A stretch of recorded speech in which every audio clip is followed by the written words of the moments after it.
आज जो ये पंचायत की गई, इस पंचायत का मुख्य उद्देश्य क्या है? आज हमारी जरूरत क्या है? किसानों को सबसे ज्यादा क्या जरूरत महसूस हो रही है? जो किसान संगठनों को बार बार सरकारों के खिलाफ धरना और प्रदर्शन करने को मजबूर होना पड़ रहा है।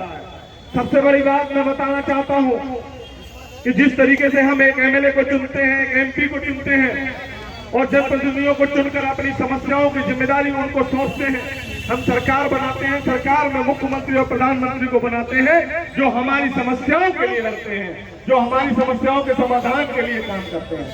लेकिन ये देश की विडंबना है, ये दुर्भाग्य है हमारा कि आज जो एमएलए एमपी चुनकर जाते हैं वो चुनकर हमें लूटने का काम कर रहे हैं, हमारे खून को चूसने का काम कर रहे हैं।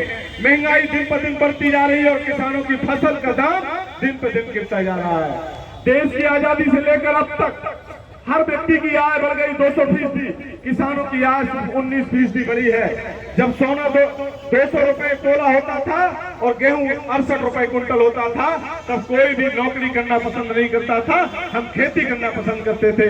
आज खेत की कीमत और खेती की कीमत और फसल की कीमत लगातार गिर रही है और तमाम तरीके की चीजों पर पैसे बढ़ते जा रहे हैं, महंगाई बढ़ती जा रही है।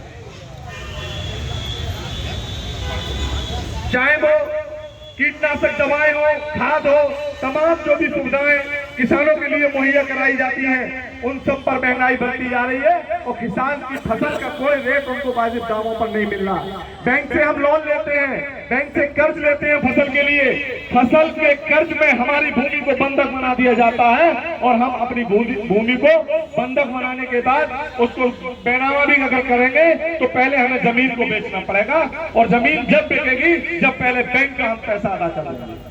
इस तरीके से हमें लूटने का काम किया जा रहा है, फसल बीमा के नाम पर लूटा जा रहा है। आज आपको पता होना चाहिए, जिस तरीके से बरसात के मौसमों में फसल का नुकसान होता था तो हमें फसल का मुआवजा मिलता था, हमें सब्सिडी मिल जाती थी। लेकिन कई वर्षों से हम देख रहे हैं कि अब किसानों को उनकी फसल का मुआवजा नहीं मिलता, उनकी नुकसान की भरपाई की कीमत नहीं मिलती, क्योंकि हमारी फसलों का बैंकों द्वारा हमारे बिना बताए एक बीमा कर दिया जाता है, जिसके नाम पर अरबों करोड़ों की लूट सरकार और बीमा कंपनी करती है।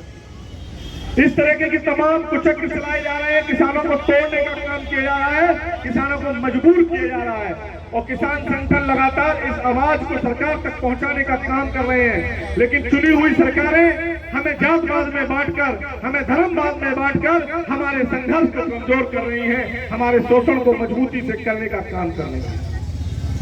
इसलिए भारतीय किसान यूनियन श्रमिक जनशक्ति के साथ मेरा संगठन भारतीय किसान यूनियन स्वराज भी किसानों की आवाज को मजबूती से उठाने के लिए कमलेश भाई के साथ खड़ा है। जैसे व्यस्तम समय में आप लोगों ने अपना कीमती समय निकाल कर यहाँ दिया है, मैं आपसे ये वादा करता हूँ कि भारतीय किसान यूनियन स्वराज भी आपके साथ कंधे से कंधा मिलाकर आपकी लड़ाई में हर तरीके का संघर्ष करने को तैयार रहेगी। वक्त बहुत है, समय की सीमा जो है एक निर्धारित है, इसलिए अपनी बारी को विराम देता हूँ। जय जवान जय किसान, एक जोरदार नारों के साथ ऐसी गूंज होनी चाहिए जिससे यहाँ की सरकार और उत्तर प्रदेश सरकार और केंद्र सरकार को महसूस हो कि आज किसानों की पंचायत लखनऊ के मैदान में हो रही है, लखनऊ के प्रांगण में हो रही है। जय जवान जय किसान, जय जवान जय किसान, जय जवान जय किसान, किसान एकता जिंदाबाद जिंदाबाद।